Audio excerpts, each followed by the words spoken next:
नमस्कार दोस्तों, very warm welcome to the CUTPG जेन्यू यूट्यूब चैनल प्लेटफॉर्म पर आपका बहुत बहुत स्वागत है।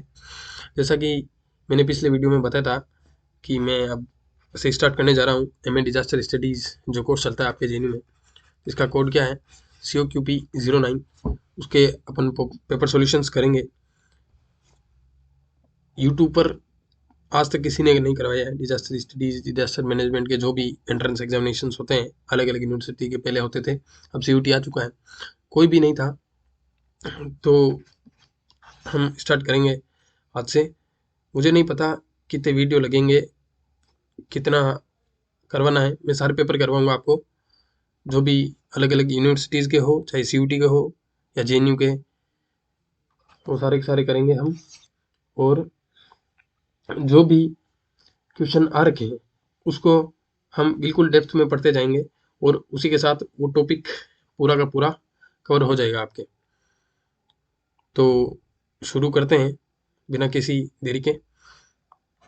इससे पहले मैं बता दूं, आप इस चैनल को ज़्यादा से ज़्यादा शेयर करें, लाइक करें, सब्सक्राइब करें, अपने दोस्तों तक पहुंचाइए जो भी इस कोर्स की तैयारी कर रहे हैं। काफ़ी बच्चे हैं, एक्सेस नहीं पहुंच रहा है क्योंकि चैनल अभी मैंने लेटेस्ट स्टार्ट किया है। तो आपकी ही जिम्मेदारी बनती है कि आपके जो भी फ्रेंड्स हैं जो एनवायरमेंटल साइंस और डिजास्टर स्टडीज़ मैनेजमेंट की तैयारी कर रहे हैं JNU के लिए, तो उन तक ये प्रॉपर इन्फॉर्मेशन पहुँचे। तो जो भी क्वेश्चन होगा उससे रिलेटेड सारी की सारी इन्फॉर्मेशन मैं आपको प्रोवाइड करूँगा। डिजास्टर स्टडीज एक ऐसा सब्जेक्ट है जिसमें आपको समझने को बहुत कम है चीज़ें, ज़्यादा फैक्चुअल इन्फॉर्मेशन है, ज़्यादा फैक्ट है। आपको पढ़ना पड़ेगा, बारी बारी रिवाइज करना पड़ेगा, मे भी रटना भी पड़ सकता है।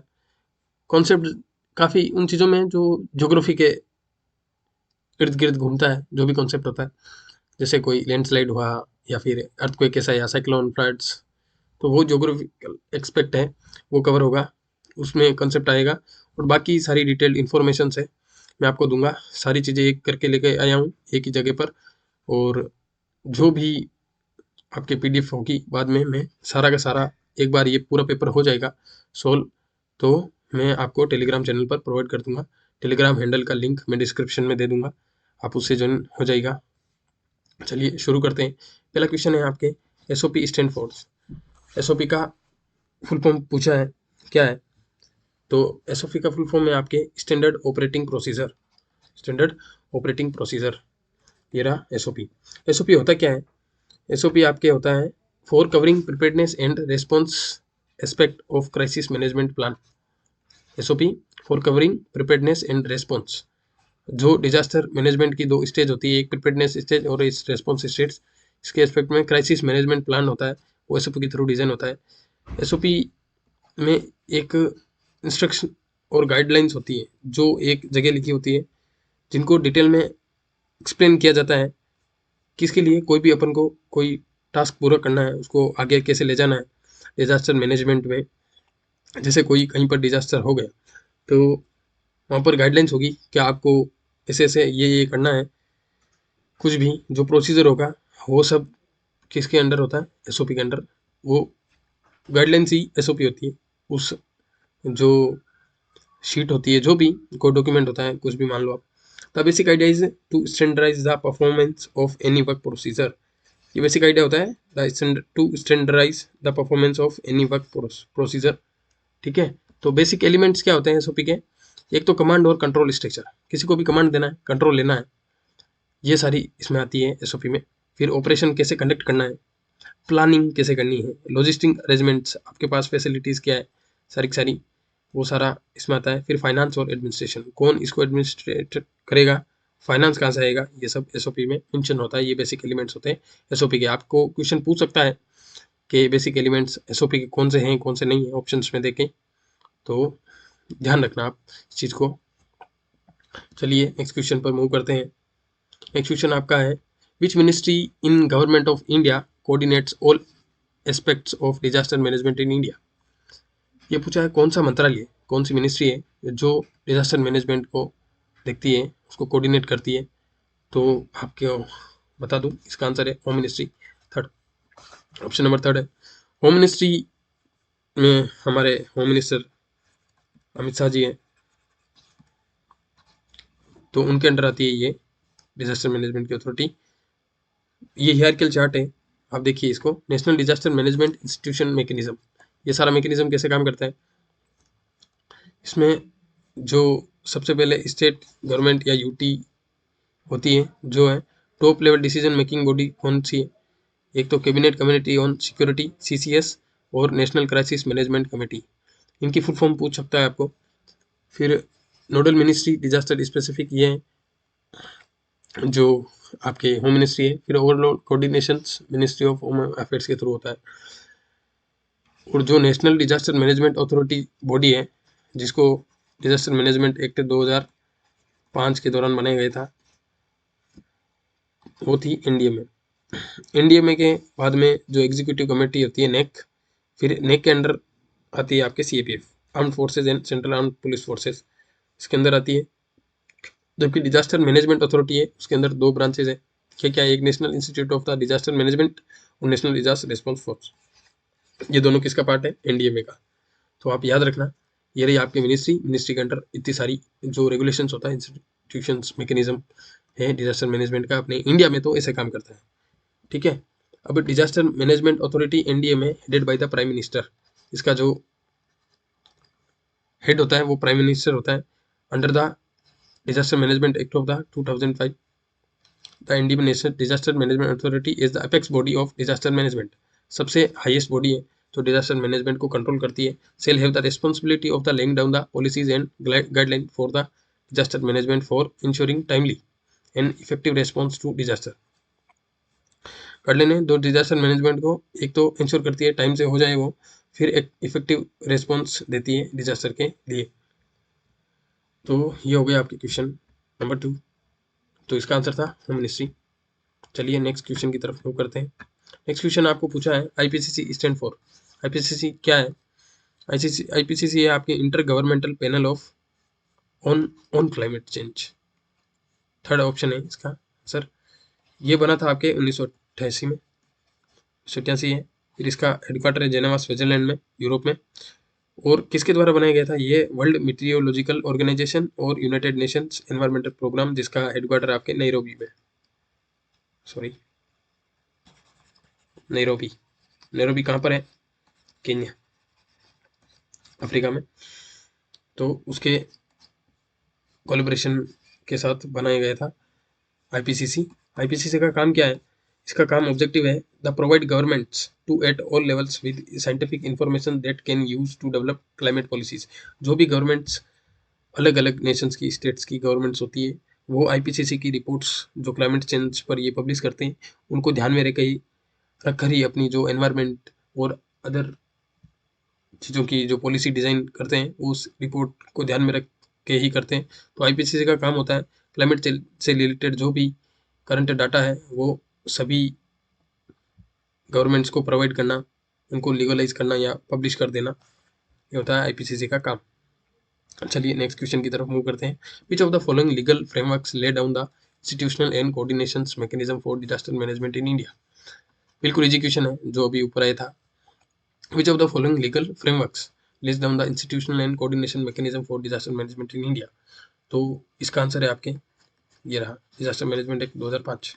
इसके अंडर ही सारे के सारे लीगल फ्रेमवर्क्स और इंस्टीट्यूशन कोऑर्डिनेशन मैकेनिज्म था, वो इस एक्ट के बाद ही शुरू हुआ। सेंडाई फ्रेमवर्क आपको पता है, नहीं तो आगे और क्वेश्चन आएगा सेंडाई फ्रेमवर्क का। ये जापान में हुआ था 2015 से 30, ये फ्रेमवर्क है, इसका टाइम पीरियड है। और नेशनल डिजास्टर मैनेजमेंट प्लान आया था 2016 में, क्योंकि डिजास्टर मैनेजमेंट पॉलिसी 2009 में आई थी। तो इस क्वेश्चन का आंसर है option number 4, disaster management act 2005। Next question की तरफ मूव करें। तो how much land surface in India is vulnerable to moderate and high intensity earthquake risk. Vulnerable to moderate और हाई इंटेंसिटी के अर्थक्वेक की risk कितनी है? तो इंडिया का almost 59% of the land surface area है जो काफ़ी वनरेबल है। किसके लिए? अर्थक्वेक्स के लिए। आप देख सकते हैं ये इंडिया का मैप है, काफ़ी इंडिया के जो अर्थक्वेक जोन्स है, अलग अलग, उनको अलग अलग जोन्स में डिवाइड किया गया है। जो भी प्रोन्स, अर्थक्वेक प्रोन जोन्स होते हैं, तो उनको कैटेगराइज किया गया था। पहले ये कैटेगरीज 5 थी, अब क्या किया है, जो 1 और 2 रीजन है उनको मर्ज कर दिया है। तो 4 हो गई है वापस। 4 में धीरे धीरे जो नीचे नंबर बढ़ता है तो उसकी अर्थक्वेक आने की वहाँ पर पॉसिबिलिटी बढ़ती है, वो काफ़ी डेंजर जोन होता है।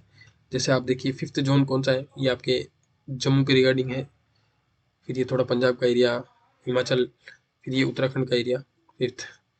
यहाँ पर बिहार रीजन, नॉर्थ ईस्ट भी काफ़ी वनरेबल है फॉर द अर्थक्वेक, और गुजरात का जो कच्छ रीजन है, क्योंकि ये जो इंडिया की सब कॉन्टिनेंटल प्लेट है वो यूरेशियन प्लेट के अंदर मूव कर रही है, जिसकी वजह से अर्थक्वेक प्रोन जोन्स डेवलप होता है। अर्थक्वेक प्रोन जोन्स ये हो गया। फिर जोन नंबर 4th में पूरा का पूरा नदर्न इंडिया आता है, और नदर्न इंडिया का काफ़ी पोर्शन जोन 3rd में भी आता है, और राजस्थान का जो रीजन है वो मेजोरिटी आपके जोन 2 में आता है। तो अराउंड 60% के आसपास, 59 या 60% के आसपास जो इंडिया का एरिया है वो अर्थक्वेक प्रोन जोन्स में आता है। नेक्स्ट क्वेश्चन की तरफ मूव करते हैं। Tsunami warning system is deployed in which of the following sea या oceans in India. Tsunami warning system किस में डेवलप किया गया है? तो सबसे पहले मैं बताता हूँ आपको, इसका आंसर है बे ऑफ बंगाल। इसका आंसर है बे ऑफ बंगाल। ये आप सुनामी देखिए, फोटो लेकर आया हूँ, इसको नोटिस कीजिए। सुनामी काफ़ी डिस्ट्रक्टिव होती है। सुनामी होती क्या है? जापानीज वर्ड में सुनामी का मतलब होता है हार्बर वेव। सुनामी 2 वर्ड से मिलकर बना है, तशु और नामी। सुनामी, तशु का मतलब होता है हार्बर और नामी का मतलब होता है wave. Also known as the seismic sea wave. जो सेस्मिक वेव्स आती हैं सुनामी, उनको सुनामी बोलते हैं। A series of very large wave with extremely long wavelength, जिसकी वेवलेंथ बहुत होती है और बहुत सारी वेव्स होती हैं जो एक सीरीज में आती है in the deep oceans. The length from crest to crest may be 100 kilometre और मोर। उसकी एक क्रेस्ट से दूसरे क्रेस्ट तक जो लेंथ होती है वो 100 मीटर भी हो सकती है या उससे ज़्यादा भी हो सकती है। तो आप ध्यान रखना, सुनामी की रेंज काफ़ी ज़्यादा होती है। वो डिपेंड करता है कि किस इंटेंसिटी का अर्थक्वेक अपने ओशन में नीचे आया है, उस पर डिपेंड करता है कि सुनामी की इंटेंसिटी क्या होगी। India joins the international tsunami warning system ITWS बोलते हैं after the December 2004 tsunami disaster. जब इंडिया में 2004 में जो इंडोनेशिया में अर्थक्वेक आया था सुंडा रीजन के आसपास, तो उस टाइम इंडिया में उसका वेव प्रोपोगेशन इंडिया के जो आपके ईस्ट कोस्ट है उसकी साइड था, जिसकी वजह से काफ़ी डिजास्ट्रियस माहौल हुआ था। The Indian tsunami early warning systems ITEWS was establish in 2007। आपको पूछ सकता है, याद रखना 2007 में इसको इस्टेब्लिश किया गया था। And was that operated by the INCOIS Hyderabad. Indian National Centre for Ocean Research का है हैदराबाद में, वो ये चलाता है इनकोइस हैदराबाद। कौन सा सेंटर है? The Indian tsunami early warning systems. ये भी आपके पूछा था, क्वेश्चन आ रखा है। 2007 में इसको इस्टेब्लिश किया गया था। फिर ITWS comprise a real time network for seismic stations tight goes and 24/7 ये ऑपरेशनल होता है, हर टाइम काम करता है। इसमें नेटवर्क्स होता है, सेस्मिक स्टेशन लगे होते हैं जगह जगह पर, जहाँ पर भी छोटी से छोटी भी सेस्मिक एक्टिविटी होगी वो डिटेक्ट करती जाती है। ठीक है, नेक्स्ट क्वेश्चन की तरफ मूव करते हैं। Which of the following is known as the hotspot of landslides in India. Hotspots का लैंडस्लाइड्स का कौन सा है हॉटस्पॉट? तो ये क्वेश्चन आपके शायद उसमें ड्रॉप था, आंसर दे नहीं रखा था। नहीं तो ज़्यादातर जो इंडिया में लैंडस्लाइड्स होते हैं वो आपके उत्तराखंड काफ़ी ज़्यादा हॉटस्पॉट है लैंडस्लाइड्स का। सिक्किम भी है, थोड़ा नॉर्थ सिक्किम का एरिया, लेकिन इसको ड्रॉप कर दिया गया था। और जबकि उत्तराखंड का जो गढ़वाल रीजन है उसमें बहुत सारे लैंडस्लाइड्स आते रहते हैं, क्योंकि ये हिमालय जोन के अंडर है। और इसका एवरेज क्या है? Average of 2 landslides per square kilometre. 1 square kilometre में दो लैंडस्लाइड्स आते रहते हैं। 30% of the world's landslides occur in Himalayan range. देखिए काफ़ी डिजास्ट्रियस डाटा है कि पूरे वर्ल्ड के जो 30% लैंडस्लाइड्स होते हैं वो हिमालयन रेंज में आते हैं। रुद्रप्रयाग और Tehri Garhwal districts of Uttarakhand have the highest landslides density and landslides risk exposure in the country. कौन सा है डिस्ट्रिक्ट्स? एक तो रुद्रप्रयाग और टेरी डिस्ट्रिक्ट्स, याद रखना, पूछ सकते हैं। तो लैंडस्लाइड्स होता क्या है? लैंडस्लाइड्स होता है are defined as a mass movement of rock debris और मड डाउन ए स्लोप कोई भी मास मूवमेंट होता है रॉक डेब्रिस का, ये मडी जो मटेरियल होता है, डेब्रिस सेडिमेंट्स होते हैं, वो नीचे गिर जाते हैं ड्यू टू स्लोप ग्रेडियंट और ग्रेविटी के वजह से, या फिर वो सॉफ्ट हो जाता है मटेरियल ड्यू टू वाटर परकोलेशंस, तो उसकी वजह से वो नीचे कोलेप्स कर जाता है, इसकी वजह से लैंडस्लाइड्स होती हैं। A slope have come to include a broad range of motions, whereby falling, sliding, and flowing under the influence of gravity dislodges earth materials. They also occur as a secondary effect of heavy rainstorm, earthquake और volcanic eruptions. ये इसकी वजह से हो सकता है, कोई reason है जहाँ पर वो डेब्रिस है, काफ़ी सॉफ्ट मटेरियल है और काफ़ी वल्नरेबल भी है लैंडस्लाइड्स के लिए। तो क्या होगा, अगर वहाँ के रीजन में अगर हेवी रेन स्टॉर्म्स, काफ़ी तेज बारिश हो रही है, काफ़ी टाइम तक, लंबे टाइम तक, एक एक दो दो दिनों से बारिश हो रही है, या फिर वहाँ पर कोई अर्थक्वेक आ गया, या फिर कोई वोल्केनिक इरप्शन हो गया, तो उसकी वजह से भी वो मटेरियल्स जो लूजली बाउंडेड था किसी माउंटेन पर, तो वो नीचे स्लाइड कर जाएगा, तो उसकी वजह से भी लैंडस्लाइड्स होती है। तो ये सेकेंडरी इफेक्ट होता है उसकी वजह से। अब लैंडस्लाइड्स अलग अलग टाइप के होते हैं, जैसे ये देखिए रोटेशनल लैंडस्लाइड्स होती है, जिसमें एक रोटेशन में धीरे धीरे ऐसे पहले एक शीट नीचे आई, फिर दूसरी आई, से चलता रहता है, फिर वो धीरे धीरे मटेरियल आपके नीचे आता जाता है। फिर एक है ट्रांजिशनल लैंडस्लाइड्स, देखेंगे धीरे धीरे एक एक करके सारा का एक एक ट्रांजिशन में आता है। ब्लॉक स्लाइड्स, जिसमें क्या होता है, रॉक्स का एक पूरा का पूरा ब्लॉक है, वो सरक जाएगा नीचे की तरफ due to gravity actions. Rock fall, ऊपर जो रॉक्स होती है बड़े बड़े हार्ड रॉक्स, अगर वो टूट टूट के नीचे गिरे तो वो रॉक फॉल होता है, वो भी लैंडस्लाइड्स की पार्ट होता है। फिर टोपल होता है, जिसमें देखिए आप ऊपर का जो रीजन था तो वो इस नीचे गिर गया है। फिर डेब्रिस फ्लो में सेडिमेंट्स होते हैं जो काफ़ी फाइन मटेरियल, सामान लो डेब्रिस टाइप, तो वो अगर फ्लो कर रहा है तो वो डेब्रिस फ्लो होगा। जबकि एवलांचेस क्या होता है, जो काफ़ी लार्ज एरिया में अगर डेब्रिस पूरा निकल जाएगा वहाँ से, तो वहाँ पीछे खड्डा कर देगा, तो वो एवलांचेस फॉर्म करता है। जबकि avalanches due to glacial activity भी आते हैं, ग्लेशियर्स की वजह से जो एवलांच आते हैं वो अलग टाइप के होते हैं, जबकि डेब्रिस एवलांचेस वो लैंडस्लाइड्स का पार्ट है। अर्थ फ्लो, जो भी अर्थ के अंदर जो मटेरियल होता है वो धीरे धीरे लूजली करके बाहर आता है।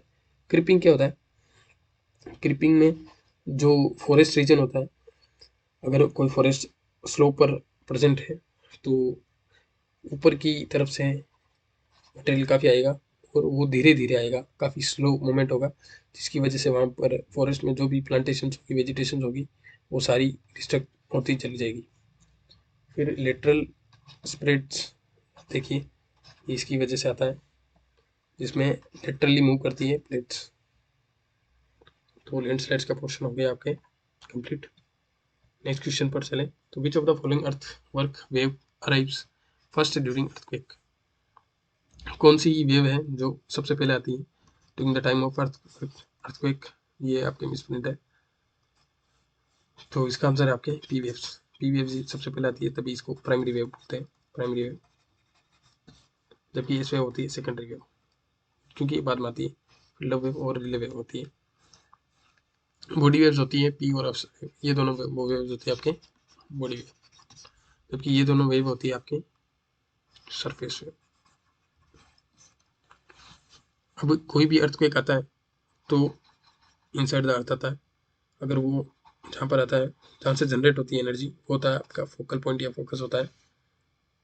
और फोकल पॉइंट या फोकस आपके जब अर्थ सरफेस पर महसूस होता है तो वो होता है आपका अर्थक्वेक का एपिसेंटर। जबकि यहाँ पर कोई बिल्डिंग है तो यहाँ से वो वेव्स से जनरेट होगी और यहाँ पर जाके डिस्ट्रक्शन करेगी, तो ये होता है आपके एपिसेंटर से इस डिस्ट्रक्शन साइट की दूरी होती है, वो एपिसेंटर डिस्टेंस होती है। जबकि कोई फॉल्ट है वो रप्चर, उसकी वजह से यहाँ पर मूवमेंट होगी, तभी अर्थक्वेक जनरेट होगा। तो बॉडी वेव्स होती है आपके प्राइमरी और secondary waves penetrate the body of earth. ये अर्थ की बॉडी को पेनिट्रेट कर सकती है, वाइब्रेट करती है फास्टली। फिर P waves travel about the 6 kilometre per hour, ये स्पीड होती है पी वेव की। जबकि S wave travel with speed of 4 kilometre per hour, 4 kilometre इसकी कम होती है स्पीड। लेकिन सेकेंडरी वेव काफ़ी डिस्ट्रक्टिव होती है compare to primary wave. Surface wave vibrate the ground horizontally and vertically, surface wave vibrate करती है ग्राउंड को हॉरिजॉन्टली और वर्टिकली दोनों साइड से। These long period waves cause swaying of the tall buildings and slight waves motion in bodies of water. Slight waves motion in the bodies of water even at a great distance from the epicenter. इसकी great distance होती है epicentre की वजह से, फिर भी ये नीचे गिरा सकती है किसको, जो लंबी बिल्डिंग्स होती है, स्लाइटली वेव मोशंस के थ्रू। ये हो गया आपके क्वेश्चन नंबर 33। नेक्स्ट क्वेश्चन की तरफ मूव करें। The amplitude of tsunami wave in the mid sea. Amplitude पूछा है आपको, मिड सी के अंदर सुनामी का एम्पलीट्यूड कितना होता है, ये काफ़ी कम होता है, लेस देन 1 मीटर है। इसका आंसर ऑप्शन नंबर 1 है। सबसे पहले देखते हैं सुनामी होती क्या है। सुनामी क्या होती है? Tsunami is a secondary effect included by an under water earthquake. अगर अंडर वाटर अर्थक्वेक आया, उसकी वजह से, सेकेंडरी इफेक्ट की वजह से सुनामी जनरेट होती है, या लैंडस्लाइड आ गया, या any such disturbance that could generate an extremely long waves at a very low amplitude travelling at high speed. अगर उसका एम्पलीट्यूड कम होगा और उसकी ट्रेवलिंग स्पीड अगर हाई होगी और वो ओशन के अंदर आया, तो वो भी सुनामी जनरेट कर सकता है। When the sea floor abruptly deforms, the sudden vertical displacement over large areas disturbs the ocean surface, को डिस्टर्ब कर सकता है, डिस्प्लेस कर सकता है, वाटर को जनरेट कर सकता है tsunami waves. Since the wave height in deep ocean will be only a few decimetres और लेस, और फ्यू इंचेस भी हो सकती है डीप ओशंस में। तो यही आपके क्वेश्चन में पूछा था कि उसकी हाइट कितनी होती है। Not usually felt abroad ship. Tsunami जो मिड ओशंस में शिप्स प्रेजेंट होती है, उनको महसूस भी नहीं होती है।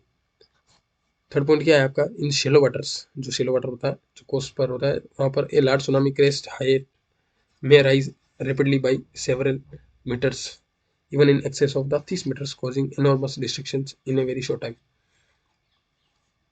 तो शेलो वाटर में वेव का प्रोपगेशन होने का ज़्यादा चांस है, और वेव हाइट भी बहुत ज़्यादा पकड़ लेती है ऊपर की तरफ, तो वो पानी कोस्ट के अंदर तक आ सकता है। सुनामी का ये देखिए आप सेंटर से सुनामी कैसे जनरेट होती है। जैसे कोई ओशन है, ये रही आपके कोस्ट, और ये यहाँ पर स्लाइडिंग हुई है, एक प्लेट दूसरी प्लेट के अंदर सबडक्ट हो चुकी है, जिसकी वजह से, स्लाइडिंग की वजह से, ये जो फॉल्ट था वो डिस्टर्ब हो गया। डिस्टर्ब होने के बाद में क्या हुआ? A plate shift abruptly causing an earthquake और डिस्प्लेसिंग वाटर, वाटर डिस्प्लेस हुआ। फिर सेकंड जो स्टेप है, इसमें क्या होता है? Waves are generated and move out in a all directions across the oceans, some travelling faster than the 500 mile per hour. काफ़ी ज़्यादा स्पीड होती है, 500 माइल पर आवर, देखिए आप। फिर थर्ड स्टेप क्या है? ये जो वेव जनरेट हुई है वो प्रोपगेट करेगी किसकी तरफ? कोस्ट लाइन की तरफ। Waves enter shallow water, they compress and speed slow and they build in height. धीरे धीरे इनकी हाइट भी बढ़ती जाएगी ऐसे। फिर wave height increase and associated current intensify, becoming threats to life and property. और जहाँ पर यहाँ पर जो भी रीजन होगा उसके लिए एक डेंजर बेल भी साबित हो सकती है सुनामी। तो सुनामी का जनरेशन का जो मेथड है ये वो है, याद रखना आप। इसमें ये चारों स्टेप्स, ये भी आपके एग्जाम में पूछ सकते हैं इस बार। तो सुनामी का टॉपिक हो चुका है। नेक्स्ट क्वेश्चन की तरफ मूव करें। तो ये क्वेश्चन आपके ऐसा था कि करंट अफेयर्स से मान लीजिए आप से पूछा था, the collision of the disaster resilient infrastructure CDRR is an international collision of the countries. CDRR RI है यहाँ पर, ये मिसप्रिंट है, CDRI। ये इंटरनेशनल कोलिशन था कंट्रीज का, यूनाइटेड नेशंस एजेंसीज का, जो multilateral development bank, the private sectors and academic institutions that aim to promote disaster resilient infrastructures was proposed by the Narendra Modi, prime minister of India. तो मोदी जी ने जब ये इस कॉन्फ्रेंस में गए थे, तो उन्होंने एड्रेस किया था वहाँ पर, कहाँ पर, जो क्लाइमेट चेंज समिट हुई थी, क्लाइमेट एक्शन समिट न्यूयॉर्क में 2019 में सितंबर में, वहाँ पर मोदी जी ने इस आइडिया को प्रपोज किया था, international conference on the disaster resilient infrastructure, जो हमको प्रिपेयर करना है। इसका ऑब्जेक्टिव क्या था? The promote research and knowledge sharing in the field of infrastructure risk management, standards, financing and recovery mechanism, ये सारा का सारा इसके अंडर आता है। याद रखना, आपको पूछ सकते हैं, क्या पता अगले एग्जाम में क्या ICD आ रही है, उसका ऑब्जेक्टिव क्या है। तो infrastructures, risk management, standards, financing और रिकवरी मैकेनिज्म है, उनके फील्ड में रिसर्च और नॉलेज को प्रमोट करना। ये हुआ था आपके न्यूयॉर्क में 2019 में। एक्सक्लूशन की तरफ चले। Which of the following ecosystem is most vulnerable to over exploitation? कौन सा इकोसिस्टम है जो मोस्ट वनरेबल होता है, किसके लिए? इकोसिस्टम के लिए। तो इसमें आपके दो आंसर दे रखे थे, एक ट्रॉपिकल फॉरेस्ट दे रखा था और कोरल रीफ दे रखा था। इसमें जो इसका आंसर है वो जो भी एक्वेटिक इकोसिस्टम होता है वो ज़्यादा वनरेबल होता है और एक्सप्लोइटेशन के या एंथ्रोपोजेनिक एक्टिविटी के थ्रू ज़्यादा वनरेबल और एक्सटिंक्ट होने का जो चांस होता है जो एक्वेटिक इकोसिस्टम में ज़्यादा होता है। खास करके जो कोरल रीफ का इकोसिस्टम होता है उसमें aquatic ecosystem, particularly those into the oceans, are particularly vulnerable to overexploitations, which is more specifically called overfishing in this case. Overfishing ज़्यादा उसका रीज़न है। These delicate underwater ecosystems are at risk due to factors like pollution, climate change, and overfishing. These three are the major cause of ecosystems extincts from the oceans through the anthropogenic activities like pollution, climate change and overfishing. Coral reef काफ़ी vulnerable होते हैं, तो ध्यान रखना आप। Tropical rain forest भी होते हैं बट कोरल रीफ ज़्यादा होते हैं, मोस्ट वनरेबल होते हैं कोरल रीफ। ट्रॉपिकल फॉरेस्ट को भी फ़र्क होता है कि जैसे हम ट्रॉपिकल फॉरेस्ट हैं उनका डिफॉरेस्टेशन वो काफ़ी मेन कंसर्न है, उसकी वजह से फॉरेस्ट की संख्या धीरे धीरे कम हो रही है। नेक्स्ट क्वेश्चन की तरफ मूव करें। Which of the following gas is primary contributor to global warming? तो ग्लोबल वार्मिंग में किसका कंट्रीब्यूशन सबसे ज़्यादा है? तो सबसे पहले आप समझो ग्लोबल वार्मिंग होता क्या है। ग्लोबल वार्मिंग है जो सन की रेडिएशंस अर्थ पर आ रही है, ये हमारे अर्थ है। सन्स की रेडिएशंस जो अर्थ पर आ रही है वो आती है आपके लॉन्ग वेव रेडिएशंस, नहीं शॉर्ट वेव रेडिएशंस आती है, बाद में वो लॉन्ग वेव रेडिएशंस में कन्वर्ट हो जाती है। और due to greenhouse gases जो एटमॉस्फेयर में जिनकी कंसंट्रेशन बढ़ती जाती है, वो गैसेज क्या करती है, उन गैसेज वो जो रेडिएशंस आती है उनको ट्रैप कर लेती है, फिर वो धीरे धीरे टेम्परेचर यहाँ पर बढ़ता है, वो हीट जनरेट होती है एटमॉस्फेयर के अंदर अंदर, तो वो इफेक्ट होता है आपके ग्लोबल वार्मिंग, जिसकी वजह से क्लाइमेट चेंज इम्पैक्ट भी देखने को मिलता है। कई मामलों में देखें तो ग्लोबल वार्मिंग एक पॉजिटिव साइन भी है हमारे अर्थ के लिए। अगर ग्लोबल वार्मिंग का इफेक्ट नहीं हो तो हमारे जो अर्थ का टेम्परेचर है वो -15 से -18 डिग्री सेल्सियस तक जा सकता है अगर ग्लोबल वार्मिंग नहीं होती।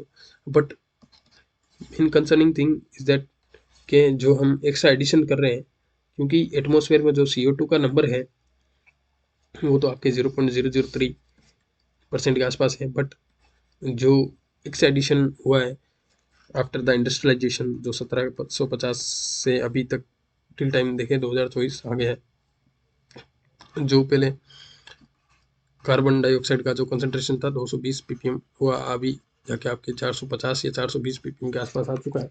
तो ये जो एक्स्ट्रा एडिशन हुआ है कंसंट्रेशन में, उसकी वजह से जो इम्पैक्ट हो रहा है वो ग्लोबल वार्मिंग में ज़्यादा कंट्रीब्यूट कर रहा है, तो है तो मेन कंसर्निंग रीजन।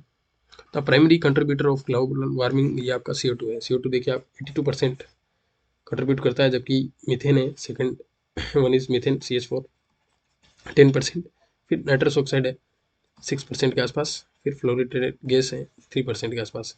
अब मैं बता दूं आपको, एक वाटर वेपर भी काफ़ी मेन कंट्रीब्यूशन करता है कि ग्लोबल वार्मिंग में।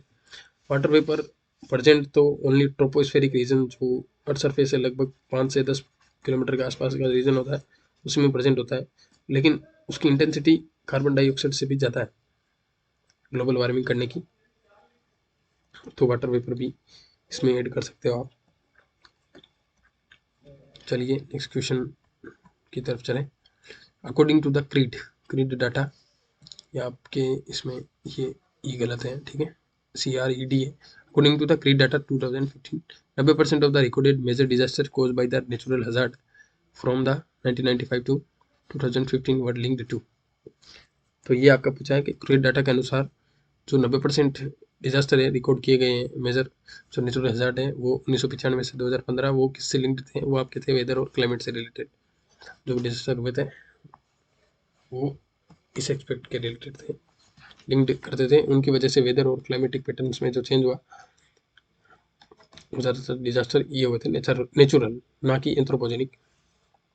तो आपके देखिए आपके एग्जाम में डाटा भी पूछता है, अलग अलग जो इंस्टीट्यूशन हैं या फिर कोई भी बॉडीज़ है, गवर्नमेंटल बॉडीज़ या इंटरनेशनल या UN की बॉडीज़ है, वो जो डाटा रिलीज करती है या पीछे उन्होंने किया है, तो उनसे भी आपके एग्जाम में क्वेश्चन बन रहे, तो उनको भी थोड़ा ध्यान से देखेंगे हम। क्रीड का फुल फॉर्म क्या है? Centre for research on epidemiology of disaster. इसका हेडक्वार्टर आपके बेल्जियम में। तो centre for research on epidemiology of disaster, crate.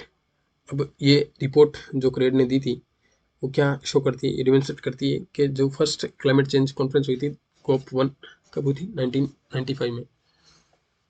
तो उससे लेकर अब तक लग अराउंड 6 लाख के आसपास लोगों की जानें जा चुकी हैं और 4.1 बिलियन पीपल हैं वो इंजर्ड हो चुके हैं। बाकी जो थे वो सारे होमलेस हो गए हैं या फिर इमरजेंसी असिस्टेंट की वजह से, वेदर रिलेटेड डिजास्टर की वजह से उनको माइग्रेट होना पड़ा किसी एक जगह से दूसरी जगह या इंजर्ड हो गए। So also highlight that data gaps nothing that economic losses from weather related disasters are much higher than the recorded figure of US dollar कितना है? 1.891, around $2 trillion, which accounts for the 71% of all losses attributed to the natural hazard over the 20-year periods। जबकि 71% losses है वो आपके natural hazards में चला गया। चलिए नेक्स्ट क्वेश्चन की तरफ मूव करते हैं। Which of the following is not a component of the GIS framework? GIS framework का कंपोनेंट कौन सा नहीं है? अब जो ग्लोबल पोजिशनिंग सिस्टम होता है वो भी आपके GIS का पार्ट है। अब GIS ऐसी टेक्नोलॉजी है जो आपके डिजास्टर मैनेजमेंट में अभी काफ़ी वाइडली यूज हो रही है, जिसमें आपके एक रिमोट सेंसिंग भी आता है, इसका ही एक पार्ट है। तो इसमें क्या पूछा है आपको? GIS फ्रेमवर्क है, उसका कंपोनेंट कौन कौन सा नहीं है? तो जो डिजास्टर रिस्पॉन्स और रिकवरी है वो आपके डिजास्टर मैनेजमेंट का पार्ट है, ना कि GIS फ्रेमवर्क का कंपोनेंट है। GIS फ्रेमवर्क में क्या क्या आता है कि डाटा को एक्विजिशन करना और मैनेजमेंट करना, डाटा को मैनेज करना, फिर एनालिसिस करना, मॉडलिंग करना, डाटा को मॉडल करके फिर डाटा विजुअलाइजेशन और डिसेमिनेट करके ग्राउंड पर रिपोर्ट तैयार करना। अब रिमोट सेंसिंग को देखते हैं हम। Remote sensing and GIS technologies hold the potential of effective support in the event of cyclones, floods, draught और फॉरेस्ट फायर्स। वो इफेक्टिवली सपोर्ट करती है और जब कोई भी डिजास्टर आता है तो रिमोट सेंसिंग और GIS टेक्नोलॉजीज होती है। अब जो यूज होता है रिमोट सेंसिंग का in disaster management is increasing over the time। Pre disaster uses include risk analysis and mapping. अगर डिजास्टर से जो पहले जो स्टेज होती है प्री डिजास्टर, उसमें क्या होता है, हम रिस्क को एनालाइज करते हैं, उस जोन की मैपिंग करते हैं, डिजास्टर वार्निंग सिस्टम भी इस्टेब्लिश करते हैं रिमोट सेंस के थ्रू, सैटेलाइट के थ्रू। फिर साइक्लोन को ट्रैक कर सकते हैं, फ्लड मॉनिटरिंग और assessment, estimation of crop and forestry damages and monitoring of land uses changes in aftermath of a disaster. ये हो गया आपके। फिर monitoring of the land uses changes in aftermath of, अगर डिजास्टर होने के बाद पहले कोई जोन कैसा था, उसके बाद में उस जोन में कितना डिस्ट्रक्शन हुआ, उसका भी पता हम रिमोट सेंसिंग या सैटेलाइट डाटा के थ्रू लगाते हैं। There are the 3 main component of the GIS। जिसके 3 मेन कंपोनेंट क्या क्या होते हैं? एक तो कंप्यूटर सिस्टम होता है, फिर होता है आपका सॉफ्टवेयर, फिर होता है स्पेशल डाटा, जो ग्राउंड डाटा होता है वो होता है। ये 3 कंपोनेंट होते हैं। And data management and analysis procedure, जो डाटा की हमने ऊपर बात की, डाटा का यूज़ करके आप एनालिसिस करते हो, मॉडलिंग करते हो। स्पेशल डाटा क्या होता है, is also refer to as a geographical data, is characterise by the information about position के बारे में इंफॉर्मेशन देता है spatial data, connection with other feature and details of non spatial characters, detail देता है नॉन स्पेशल कैरेक्टर्स जो होता है, और स्पेशल कैरेक्टरिस्टिक्स होते हैं, उनके बीच में जो कनेक्शंस बिठाने होते हैं वो किसके हेल्प के थ्रू, जीएस के या स्पेशल डाटा के हेल्प के थ्रू बिठाते हैं अपन। तो ये हो गया आपके रिमोट सेंसिंग और जीएस का पोर्शन। इस क्वेश्चन का आंसर क्या था, डिजास्टर रिस्पॉन्स और रिकवरी। ये आपके डिजास्टर मैनेजमेंट का फेजेज है, ना कि जीएस फ्रेमवर्क का। चलिए नेक्स्ट क्वेश्चन की तरफ करें। ये आ गया आपके, जिसकी मैं बात कर रहा था, disaster management. Which phase of disaster management cycle is gender sensitive. अब जेंडर सेंसिटिव कौन सा है, वो स्टेज है आपके रिस्पॉन्स स्टेज है। इसका आंसर वो कैसे है वो मैं बताता हूँ। सबसे पहले आप डिजास्टर मैनेजमेंट का जो साइकिल है उसके बारे में देखिए। सबसे पहले आता है आपका मिटिगेशन, किसी भी चीज़ को रिड्यूस करना, रोकना हो, रिस्क को रोकना हो, तो उसको कैसे रोक सकते हैं।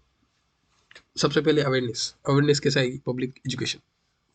पब्लिक को जितना ज़्यादा अवेयर करोगे डिजास्टर के बारे में, तो उससे ज़्यादा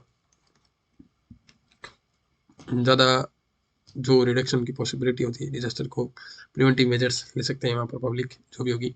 तो वो किसके थ्रू आता है, एजुकेशन के थ्रू। फिर second one is hazard and vulnerability assessment, assessment करो उस रीजन का कि कितना वनरेबल है और हजार्ड कितना की पॉसिबिलिटी है। फिर इम्प्रूव इंफ्रास्ट्रक्चर, इंफ्रास्ट्रक्चर को इम्प्रूव करना पड़ेगा। फिर सेकंड स्टेज क्या है, preparedness, prepare emergency response plans और टीम्स को, रिस्पॉन्स जो टीम होती है उसको तैयार करना। फिर ट्रेनिंग और एक्सरसाइज, साइरेंस, ये सारी चीज़ें किसका कंपोनेंट है, प्रिपेयरनेस का। फिर उसके बाद में क्या था, रिस्पॉन्स। अगर कोई डिजास्टर आ गया तो उसमें रिस्पॉन्स कैसे करती है जो भी सारी वो टीम होती है, emergency response teams,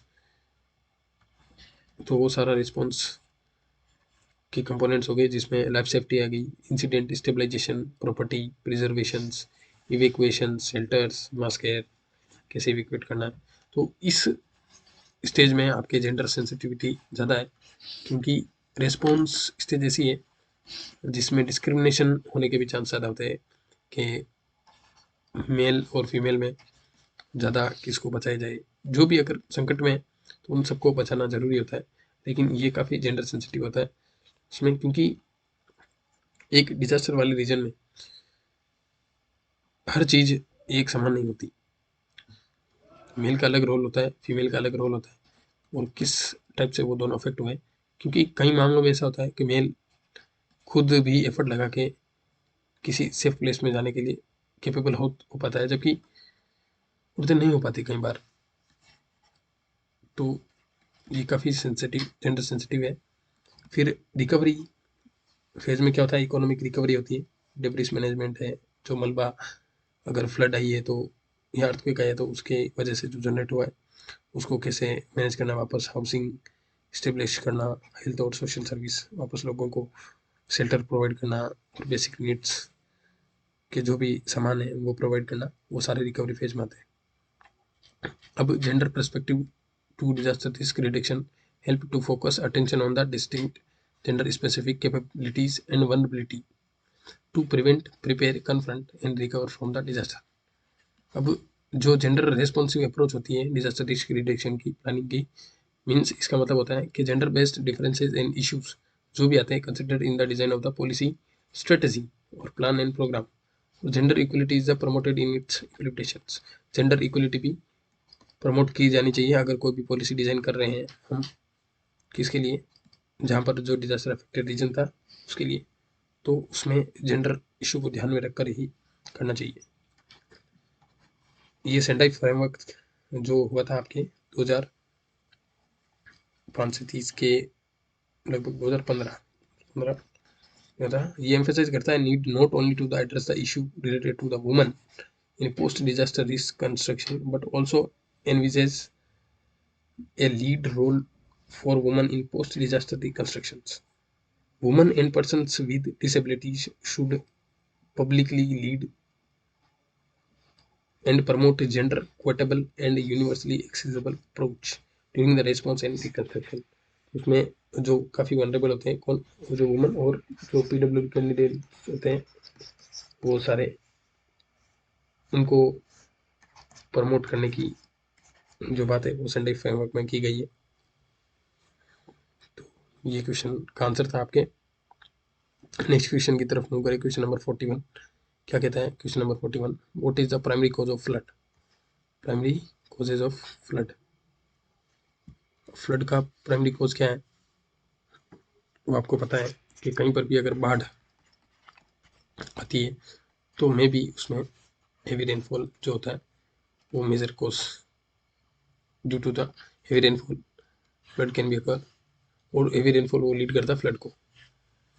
a flood occur commonly when water in the form of surface runoff exceed the carrying capacity of the river channel streams and flow into the neighboring low-lying floodplain। floodplain क्या होता है? जैसे कोई river जा रही है, ये कोई रिवर है, वो आगे प्रोपोगेट कर रही है, तो रिवर के जो भी आसपास का रीजन है जो फ्लड से अफेक्ट हो जाता है, हो सकता है, वो जाता भी है, तो वो सारा जो एरिया होता है आपके फ्लड प्लेन जोन होता है। तो जो लो लेइंग फ्लड प्लेन होता है वो, उसके अंदर जो पानी होता है वो चला जाता है due to heavy rainfall, surface run off exceed हो जाता है तब। Flood can also be caused due to the storm surge, अगर कहीं पर तूफान आ गया या हाई इंटेंसिटी की रेनफॉल हो या considerably longer time period melting of ice and snow, ये भी आपके प्राइमरी कॉज है। फिर national flood commission has identified 40 million hectare of land as flood prone in India. India में जो 40 मिलियन हेक्टर का लगभग एरिया है वो आइडेंटिफाई किया गया है लैंड, किसके लिए? फ्लड प्रोन जोन के अंडर। फिर असम और वेस्ट बंगाल याद रखना, और Bihar are among the high flood plain states है जहाँ पर फ्लड आने की पॉसिबिलिटी बहुत ज़्यादा होती है। फ्लड प्रोन जोन इंडिया में क्या है? Regions affected by the floods. तो आप देखिए ये पंजाब का रीजन है। फिर जो गंगेटिक बेल्ट है पूरी की पूरी, क्योंकि गंगा और उसकी बहुत सारी ट्रिब्यूटरीज होती हैं, उसकी वजह से फ्लड्स आने का, अगर हेवी रेनफॉल हुआ इस रीजन में तो फ्लड्स की पॉसिबिलिटी काफ़ी बढ़ जाती है। बिहार में आपको पता ही है जो कोसी रिवर है, शोर ऑफ बिहार, हर साल बाढ़ लाती है बिहार। असम में भी ब्रह्मपुत्र रिवर है और उसकी ट्रिब्यूटरीज हैं, तो उनकी वजह से भी बाढ़ आने का खतरा रहता है। वेस्ट बंगाल में आपके गंगा का जो बेल्ट है ज़ारा ज़ारा, और भी बहुत सारी ट्रिब्यूटरीज है जो वेस्ट बंगाल स्टेट में फ्लड लाने के लिए जिम्मेदार होती है। ये थोड़ा सा बहुत डाटा है। ऑन एन एवरेज 1600 लोगों की मौत होती है, 75 लाख हेक्टर लैंड अफेक्ट होता है। फिर 1805 करोड़ रुपए का damage houses and public utilities में चला जाता है on an average per year. ये हो गया आपके फ्लड का। तो ये जो इन्फॉर्मेशन मैं दे रहा हूँ वो काफ़ी इंपॉर्टेंट है आपके एग्जाम के परस्पेक्टिव से, तो आप ध्यान में रखना। इस वीडियो में मैंने 15 क्वेश्चन कवर किए, जो अब आगे के जो क्वेश्चन हो गए वो नेक्स्ट वीडियो में अपन कवर करेंगे। आपके जो 75 क्वेश्चन थे पिछले साल के पेपर में, तो मेरा मानना ऐसा है अपन 15 से 16 के आसपास हर वीडियो में क्वेश्चन कवर करते जाएंगे। जो भी आपकी इन्फॉर्मेशन होगी काम की शिक्षा में प्रोवाइड करता जाऊँगा। आप ज़्यादा से ज़्यादा अपने दोस्तों के बीच में चैनल को स्प्रेड करें, जो भी प्रिपरेशन कर रहे हैं उनको बताएं कि डिजास्टर मैनेजमेंट का, क्योंकि टाइम काफ़ी कम है, तो आपको पढ़ना तो पीवाईक्यू के थ्रू ही पढ़ना पड़ेगा। डिजास्टर सब्जेक्ट ही ऐसा है जो काफ़ी बहुत सारी इन्फॉर्मेशन अपने अंदर ओवरलैप करके रखता है। तो ध्यान रखिए। टेक केयर, बाय बाय, पढ़ते रहिए।